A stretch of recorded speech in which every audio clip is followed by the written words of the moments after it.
وَإِذْ تَقُولُ لِلَّذِي أَنْعَمَ اللَّهُ عَلَيْهِ وَأَنْعَمْتَ عَلَيْهِ أَمْسِكْ عَلَيْكَ زَوْجَكَ وَاتَّقِ اللَّهَ وَلَا تُخْفِي فِي نَفْسِكَ مَا اللَّهُ مُبْدِيهِ وَتَخْشَى النَّاسَ وَاللَّهُ أَحَقُّ أَن تَخْشَاهُ فَلَمَّا قَضَىٰ زَيْدٌ مِنْهُ وَطَرًا زَوَّجْنَاكَهَا بِكَ لَا يَكُونَ عَلَى الْمُؤْمِنِينَ حَرَجٌ فِي أَزْوَاجِ أَدْعِيَائِهِمْ إِذَا قَضَوْا مِنْهُنَّ وَطَرًا وَكَانَ أَمْرُ اللَّهِ مَفْعُولًا مَا كَانَ عَلَى النَّبِيِّ مِنْ حَرَجٍ فِيمَا فَرَضَ اللَّهُ لَهُ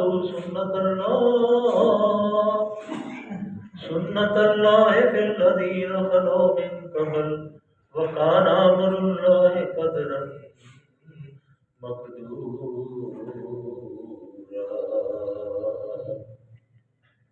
الَّذِينَ يُبَلِّغُونَ رِسَالَاتِ اللَّهِ وَيَخْشَوْنَهُ وَلَا يَخْشَوْنَ أَحَدًا إِلَّا اللَّهَ وَكَفَىٰ بِاللَّهِ حَسِيبًا مَا كَانَ مُحَمَّدٌ أَبَا أَحَدٍ مِّن رِّجَالِكُمْ وَلَٰكِن رَّسُولَ اللَّهِ وَخَاتَمَ النَّبِيِّينَ وَكَانَ اللَّهُ بِكُلِّ شَيْءٍ عَلِيمًا يَا أَيُّهَا الَّذِينَ آمَنُوا اذْكُرُوا اللَّهَ ذِكْرًا كَثِيرًا وَسَبِّحُوهُ بُكْرَةً وَأَصِيلًا صدق الله مولانا العظيم وصدق رسوله النبي الكريم ونحن على من الشاهدين والشاكرين والحمد لله رب العالمين. یہ ٹیکنیکل سی آیات ہیں، اس کی بیک گراؤنڈ میں نے کل عرض کی تھی، آج دوبارہ میں یہ عرض کر دوں کہ اللہ کے رسول صلی اللہ علیہ وسلم کی پھوپھی حضرت عبداللہ بن جاش کی ہمشیرہ عبدالمطلب کی بیٹی پھوپھی ذات بہن آپ کی پھوپھی امیمہ بنت عبدالمطلب کی صاحبزادی تھی، اور آپ نے جب حضرت زید بن حارثہ جو کہ آزاد کردہ آپ کے غلام تھے، جیسے کہ میں نے پہلے عرض کی تھی کہ آپ کو ایک جنگ کے دوران جو عکاظ کے میلے میں پھر آپ گرفتار ہو کے آئے تو وہاں سے خریدا حضرت جزام نے، اور پھر حضرت نے آپ کی اپنی ہمشیرہ حضرت اپنی پھوپھی حضرت خدیجہ کبریٰ رضی اللہ تعالیٰ عنہا کی خدمت میں پیش کیا، اور پھر جب نبی صلی اللہ علیہ وسلم کا نکاح ہوا تو آپ نے ان سے طلب کر لیا، اور اس طرح زید بن حارثہ 15 سال کی عمر میں آپ صلی اللہ علیہ وسلم کی خدمت میں، پھر 30 سال کی عمر جب ہوئی تو اس وقت جب اللہ کے رسول صلی اللہ علیہ وسلم نے اپنی نبوت کا اعلان کیا تو سب سے پہلے جو 4 اصحاب ایمان لائے تھے، جنہوں نے بغیر کسی تردد کے،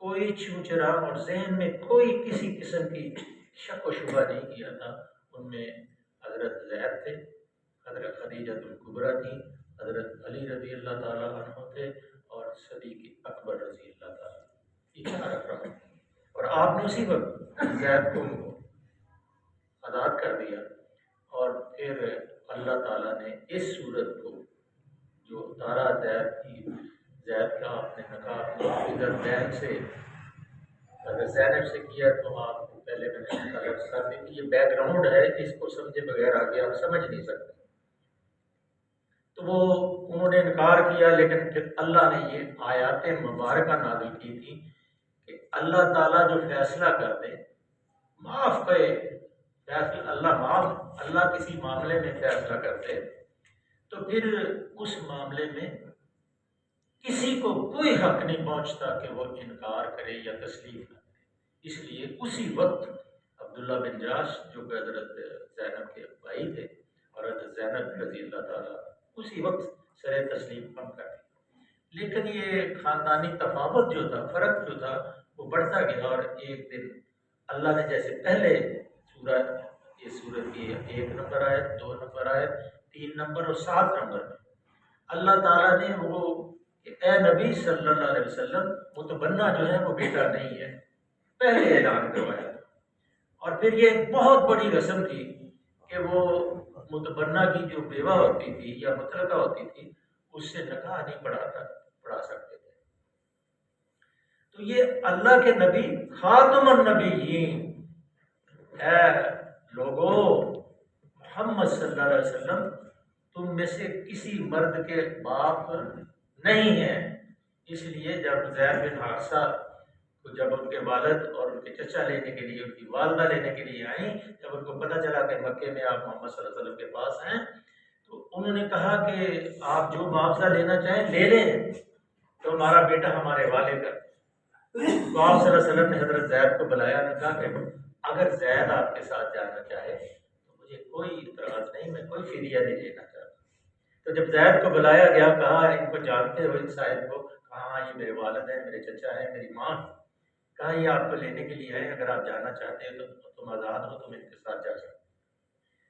تو زید نے، کہتے ہیں نا وہ جو پڑھتے ہیں کبھی کبھی وہ سلام کے اس میں ایک لفظ ہوتا ہے، جس طرف اٹھ گئی دم میں دم آ گیا، جس طرف اٹھ گئی دم میں دم آ گیا۔ رسول کی نگاہ اور حضرت زید کا دل جب اٹھی ہوگی تو کیسے اس کے اندر داخل ہوئی ہوگی، اور کیسے حضرت زید نے کہا میں نے جو خلائق، جو عادات، جو سیرت، جو مقام اور جو یہ اعلیٰ خلائق ہستی کے اندر دیکھیں، اس کے بعد میں کسی کے ساتھ نہیں جانا چاہتا، اور نہ میں کسی کو ان کے اوپر ترجیح دے سکتا ہوں۔ اس وقت ایمان اعلان نہیں ہوا تھا، میں محمد صلی اللہ علیہ وسلم کو کسی کے اوپر کوئی آدمی ان سے بڑھ کر نہیں ہے۔ تو زید کے والد نے کہا تھا اس وقت، زید کیا تو غلامی کو ترجیح دیتا ہے آزادی میں؟ کہا اس غلامی سے بڑھ کے اور کوئی غلامی ہو ہی نہیں سکتی، اور اس آزادی سے کوئی آزادی بڑھ کے ہو ہی نہیں سکتی جو محمد کی غلامی میں دن گزرے ہیں۔ یہ وہ زید تھے۔ تو ان کے ساتھ آپ کی پھوپھی ذات بہن کا نکاح ہوا، اور پھر وہ آپس میں تفاوت، خاندانی تفاوت کی وجہ سے طلاق ہو گئی۔ اور طلاق اللہ تعالیٰ نے پہلے کہہ دیا تھا کہ تمہیں یہ نکاح کرنا ہے، تمہاری بیویوں میں زینب شامل ہوگی، 1 2 3 4 اور 7 نمبر آئے تو پھر ٹائم زیادہ ہو جائے گا۔ تو اللہ نے کہا رسول امر نہیں یکون خیرۃ من امرہم، اس معاملے کا فیصلہ اللہ کرتے ہیں، فیصلہ اللہ نے کر دیا تھا، لیکن اللہ کے رسول صلی اللہ علیہ وسلم گھبرا رہے تھے کہ اگر میں نے اس رسم کو توڑا اور پھر لوگ پہلے ہی میرے خلاف کتنا پروپیگنڈا کر رہے ہیں تو پھر کیا کہیں یا پھر یہ رسول کا حوصلہ ہے۔ لیکن اللہ چاہتا تھا کہ اس رسول سے ٹوٹے یہ رسم، کیونکہ اگر بعد میں کسی سے ٹوٹے گی تو اس کے فالوور نہیں ہوں گے، اس لیے اللہ نے رسول سے یہ رسم کروائی۔ جیسے آگے آ رہا ہے وہ ذرا آپ کو تھوڑا میں اس کی بیک گراؤنڈ آپ میں نے سمجھا دی کہ تاکہ آپ کو اچھی طرح سے پھر یہ بھی ذہن نشین کر لیں کہ جتنی کتابیں خاتم النبیین، ختم نبوت کے اوپر لکھی گئی ہیں، یہ آج کے جو نبی کا دعویٰ کرنے والے ہیں، یہ تو 14ویں صدی کے ہیں، وہ 101 پہلی صدی کی، پھر دوسری صدی کی، پھر تیسری صدی کی، پھر 6ویں صدی کی، 5ویں صدی کی، 8ویں صدی کی، 9ویں صدی، 10ویں صدی تک لوگ اس کے اوپر کتاب لکھتے رہے کہ اللہ کے نبی صلی اللہ علیہ وسلم کے بعد نہ کوئی نبی ہے اور نہ کوئی رسول ہے۔ اور اس کے بارے میں بلکہ ایک ساتھی نے ایسا لکھا کہ جو اس کے بارے میں دلیل بھی طلب کرے گا وہ بھی دائرہ اسلام سے خارج ہو جائے گا۔ یہ ذرا پلے باندھ لیں بات، اور یہ ضمیمہ ہے اس میں، وہ بھی میں 5-6 چیزیں پڑھ کے سناؤں گا، لیکن اس کے لیے آپ کے دل کے اندر اللہ تعالیٰ نا اللہ کے رسول کی محبت پیدا کر دے گا، اور جب اللہ کے رسول کی محبت جس دل میں پیدا ہو جائے پھر کیا مانے، نور نلا نور ہے، بس پھر بخشش، اس کی بخشش جو ہے اس کے کہتے ہیں نا وہ استقبال کر رہی ہے۔ جس کے دل کے اندر اللہ کے رسول کی محبت آ جائے گی تو پھر جنت اس کا استقبال کر رہے ہیں۔ جیسے نبی صلی اللہ علیہ وسلم نے فرمایا کہ جنت کو اللہ فرماتے ہیں تیار ہو جا، روزے دار آ رہے ہیں، تیار ہو جا، اور اللہ کی مغفرت فرمائے گا اور اللہ کو جنت کے اندر داخل فرمائے۔ روزے دار کے لیے اللہ نے تیار ہو جا ڈیلی، بس ایسی جنت بن جا کہ جو میرا روزہ رکھ کے آئے گا، جس نے احتساب کے ساتھ ایمان کے ساتھ روزہ رکھا اور مجھ سے اجر کا توقع ہوا اور صبح سے شام تک بھوکا رہا، اس لیے کہ میرے اللہ کا حکم ہے، یا ایھا الذین آمنوا کتب علیکم الصیام کما کتب علی الذین من قبلکم لعلکم تتقون۔ وہ تقوی کے لیے میرے خوف سے روزے رکھتا رہا ہے۔ اے جنت میں نے تجھے بنایا اس لیے ہے کہ جو میرے خوف سے لوگ آئیں گے تو ان کے لیے سدھر جا، بن جا، سنور جا اور استقبال کر تو وہ آرام کرے تیرے اندر۔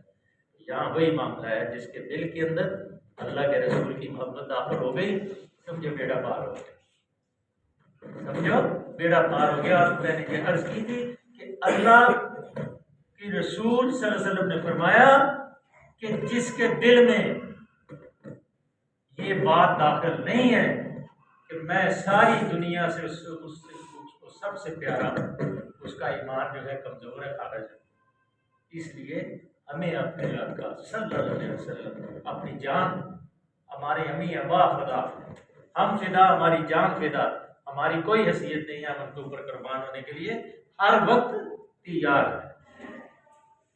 فرمایا اے نبی صلی اللہ علیہ وسلم، وہ موقع تم اس شخص سے کہہ رہے تھے، وہ موقع یاد کرو جب وہ زید کا معاملہ تھا، جب جس پر اللہ نے اور تم نے احسان کیا تھا، جو احسان کیا تھا کہ پرورش کی، سب کچھ کیا، پھر شادی کی، پھر مہر دیا، سب کچھ کیا۔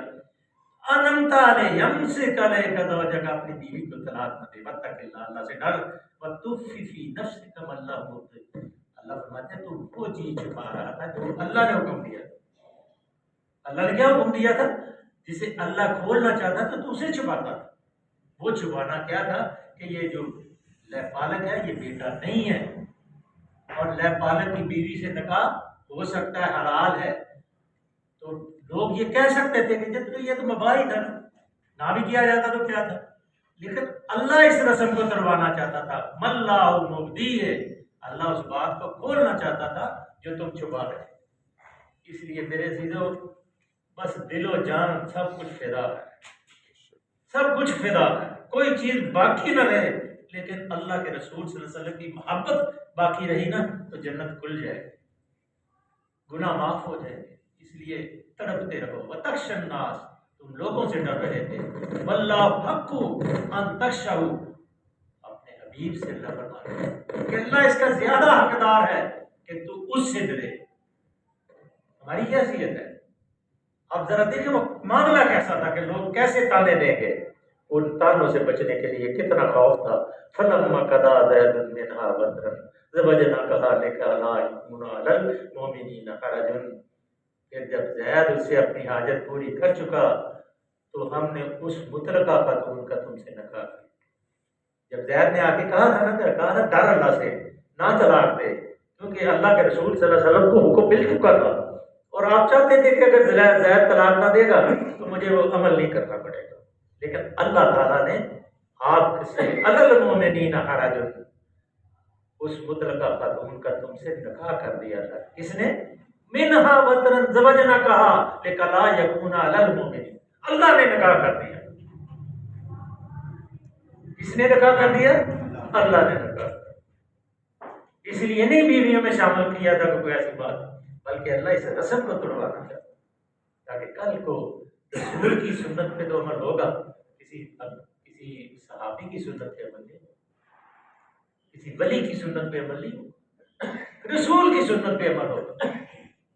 اور جو سنت موقدہ ہے جو کبھی نبی صلی اللہ علیہ وسلم نے، جیسے فجر کی 2 سنتیں ہیں، سنت موقدہ ہے، کبھی آپ نے ترک نہیں کی اور ہمیشہ گھر میں پڑھ کے آتے رہے، اس لیے آپ بھی کوشش کریں اور کبھی زور کی سنتیں ترک نہیں کی، گھر میں پڑھ کے آتے رہے، اور کبھی مغرب کی سنتیں 2 جو ہے، عشاء کی 2 سنتیں ہیں، کبھی ترک نہیں کیا۔ اس لیے جو محبت کرنے والے لوگ ہیں وہ تو ڈھونڈتے رہتے ہیں کہ نشان راہ کدھر، نشان راہ کدھر ہے، ادھر چلنا ہے، غبار راہ پہ چلنا ہے، جدھر سے اللہ کے رسول گزرے ہیں اس پہ جانا ہے. لیکن ہم بس چھوٹی چھوٹی بھائی میں نے اشتہار پڑھا ہے فلاں صفات بیان کی جائیں گی فلاں.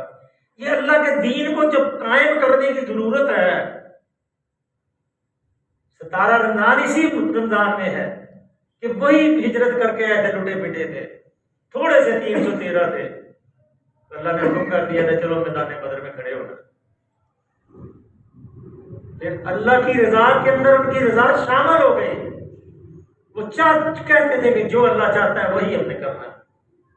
کیونکہ مدینے کی ریاست جس کو بار بار توبہ نعوذ باللہ من ذالک یہ اپنی گندی زبانوں سے کہتے ہیں, ان کو علم ہی نہیں ہے مدینے کی ریاست کیا تھی. تو پاک نفوس تھے, مطہر تھے, تزکیہ نفس ان کا ہو چکا تھا, اور پھر وہ اللہ کی رضا کے ساتھ راضی تھے. رضی اللہ عنہم ورضوا عنہ, اللہ ان سے راضی تھا اور وہ اللہ سے راضی تھے. پھر انہوں نے مدینے کی ریاست قائم کر کے دکھائی. پھر وہ معاملہ آیا کہ گٹری کدھر جانی, کدھر جانا ہے اماں جی. میں نے مکے میں ایسا آدمی ہے جس کو وہ بات کرتا ہے وہ پاگل ہو جاتا ہے, اس سے جادو چل جاتا ہے. اچھا اماں جی جو بوجھ مجھے اٹھا دو, اور بوجھ اٹھایا چل لیے, اور جہاں پہنچنا تھا پہنچا دیا. کہا بیٹے تیرا نام تو بتا. کہا میں اماں جی وہی ہوں جس سے ڈر کے تم بھاگی جا رہی. کہا پھر کلمہ پڑھا اشہد لا الہ الا اللہ واشہد ان محمد رسول اللہ. ہماری حیثیت کیا ہے؟ ہمارے پاس یہ قرآن موجود ہے, حدیثیں موجود ہیں, سیرت موجود ہے. میرے عزیزوں پڑھو اس کو, پڑھو اس کے اندر, اپنے آپ کو غلط کرو, گلتان کر دو, ڈوب جاؤ اس کے اندر. اور اتنا پڑھو کہ دل جو ہے ہچکیاں بن جائیں, تمہیں پتہ چلے کہ اس کے اندر لکھا کیا ہے. اور میرے آقا صلی اللہ علیہ وسلم نے اس کو پوچھایا کیسے؟ فرمایا کہ پھر کیا ہوا؟ حلال مومنین راجع, مومنوں پر اپنے منہ بیلے بیٹھو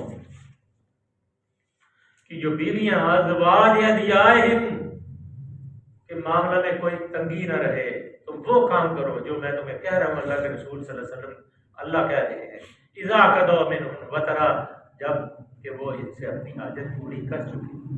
یہ ہمیشہ کے لیے اللہ نے رسول سے یہ بات کروائی, اور پھر اس لیے کروائی. کیا کہا تھا؟ ما کان محمد ابا احد من رجالکم ولکن رسول اللہ وخاتم النبیین, کہ اس کے بعد کوئی نبی اور رسول آنے والا ہوتا تو میں انتظار کر لیتا. اللہ فرماتے یہ آخری نبی ہیں, قیامت تک یہ رسالت قائم ہے. اور جب تک یہ رسالت قائم ہے, جب تک یہ علم ہے اور پڑھانے والے موجود ہیں, پڑھنے والے موجود ہیں, اس وقت تک قیامت نہیں ہونی. اور اللہ اور اللہ کے رسول کے بعد کوئی نبی اور کوئی ولی کا کوئی رسول نہیں ہے. یہ فیصلہ ہے, اور جو اس کے اوپر کرے گا وہ کافر رہتا ہے, اسلام سے باہر. اذا قضوا منهن وطرا وکان امر اللہ مفعولا, اللہ کا حکم تو عمل میں آنا ہی چاہیے تھا. اللہ کا یہ حکم تھا.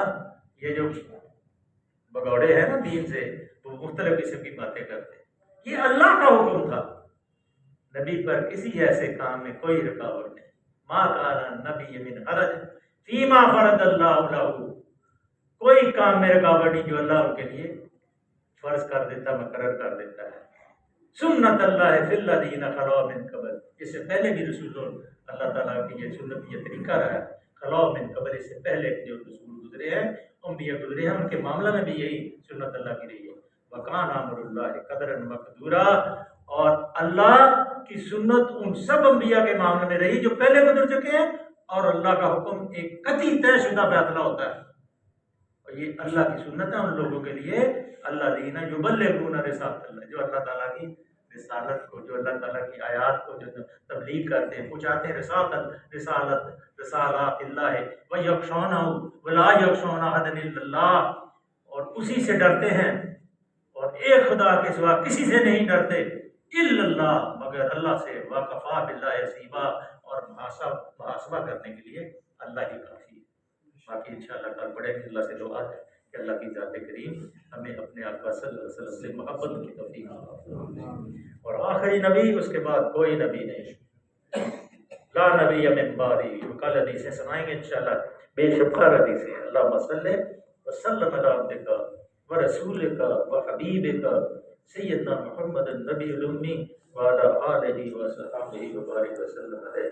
آمین اللہ ہمارے آقا صلی اللہ علیہ وسلم آدی محمد الوسیلۃ والفضیلۃ والدرجۃ الرفیعۃ وبعث مقام محمود، یا اللہ مقام محمود عطا فرما، اللہ کے ساتھیوں کو بھی مقام محمود، آمین اللہ جنت میں ہمیں ان کا دیدار نصیب فرما، آمین اللہ ہمیں جنت والا بنا، آمین۔ معاف فرما، آمین ہمارے گناہوں پہ پردہ پار ڈال دے اللہ۔ آمین یہ دنیا کے گناہ جتنے اللہ ہم کر رہے ہیں، اللہ ہماری آنکھوں کے گناہ، ہمارے سننے کے گناہ، چلنے کے گناہ، یا اللہ سب معاف فرما دے۔ آمین ہم مجبور ہیں، اللہ سنتے ہیں، اللہ ہمیں معافی عطا فرما، آمین ہمارے بیماروں کو شفا فرما، آمین تنگ دستوں کو غنی بنا، آمین۔ یا اللہ ہمارے محبوب صاحب کو صحت عطا فرما، یا اللہ ان کو صحت عطا، جتنے ساتھی یہاں بیٹھے ہیں اللہ ان کی سب پریشانیوں کو دور فرما، صلی اللہ تعالی علی حبیبہ محمد وآلہ وصحبہ اجمعین برحمتک یا ارحم الراحمین۔